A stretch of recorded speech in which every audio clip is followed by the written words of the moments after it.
Hello everyone, it is March 15th and this is the second pumpkin I've had stored in my garage.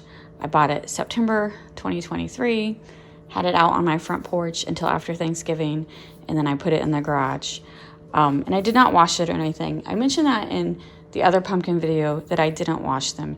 If you read about how to store pumpkins for storage, they do say wash them because bacteria and fungus can grow on it, and that's what causes them, one of the things that can cause them to go bad. I never washed it.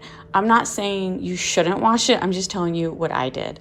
I didn't wash it, and as you can see, 6 months later, it looks perfectly fine. But, you know, I don't know that Missouri has a fungus problem. It really just depends on like your temperature. And I think the reason it worked so well in my garage is because my garage is not heated. It is insulated, but it's really always cold during the winter. So I think I just don't want people to be like, oh, you're telling people not to wash them. No, I'm telling you, I didn't wash them and it looks great. Touching it, there's no soft spots, but the true test is we're going to open it, cut it open, and smell it and feel the texture. And so this one, if it's still good, which I think it is, I'm going to bake it in the oven at 375 for 40 minutes. That's going to be like the pumpkin puree method because I plan on making pumpkin muffins. All right, I just cut the top off.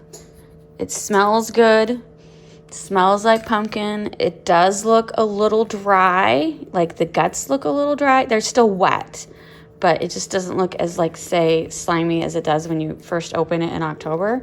But touching it, it's still very wet. So, and then I'm just touching the inside, does not feel soft. So when I cut it open, I'm looking for black spots or soft spots, but it's looking pretty good. And of course, I am keeping the seeds because I will roast these seeds once they dry. Talked about it numerous times. We always roast our pumpkin seeds. They're actually very healthy for you. All I do, rinse them really good. Once they're dry, after a couple hours, just laying on the counter drying.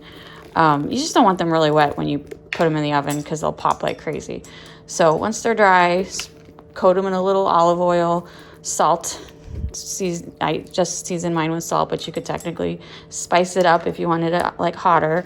But I just do salt and then bake it at 350 for 20 minutes. And you got a good snack that tastes kind of like popcorn, but delicious. You can eat them cold, but I prefer them right when they come out of the oven. They're delicious. I cut the pumpkin in half. As you see, it looks really good. No black spots, no moldy spots. I'm going to scrape out the stringy guts with a spoon, and then I'm just going to bake it like this. I'm not going to cut it into smaller pieces. I'm not for sure if I mentioned earlier. So this is a smaller pumpkin. This was technically a pumpkin pie pumpkin. And so there's not as much seeds, but there's still a nice handful to roast for a snack. If, you know, like jack-o'-lantern pumpkins usually have a lot of seeds too. And I just mentioned that don't feel like you're not going to get seeds out of a pumpkin pie because that small pumpkin still gave us a cup full of seeds. And technically, like if I wanted to like plant pumpkins this year, I don't. I buy them.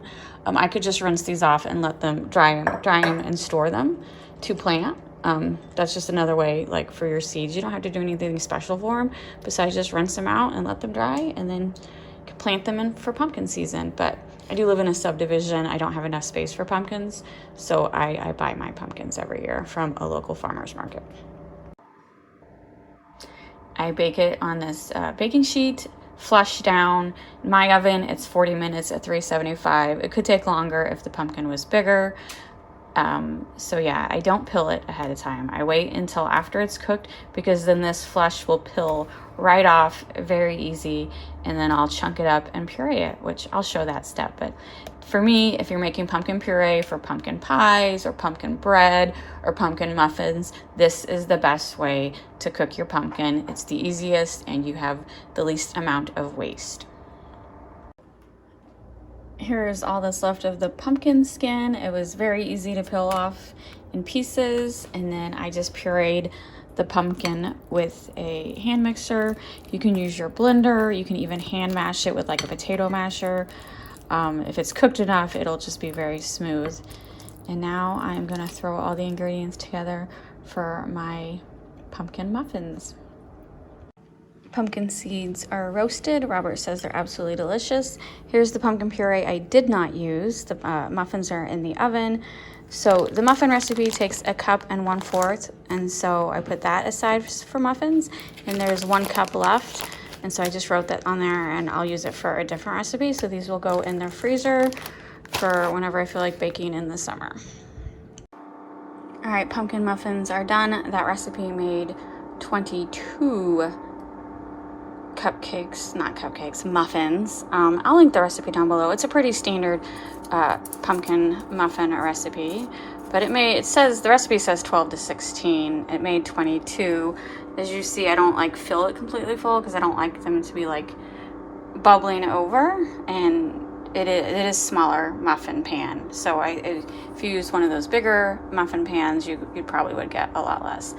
And then while they cool down, I've got my wall of cereal boxes because I have cats that will bug these muffins, and so I make this little wall of cereal boxes. And last time I posted that, someone on the internet's like, why are you even allowing cats in your kitchen? It's like, tell me you don't have cats without saying you don't have cats, because exactly how the heck do you think I'm going to keep these cats out of this open floor plan kitchen?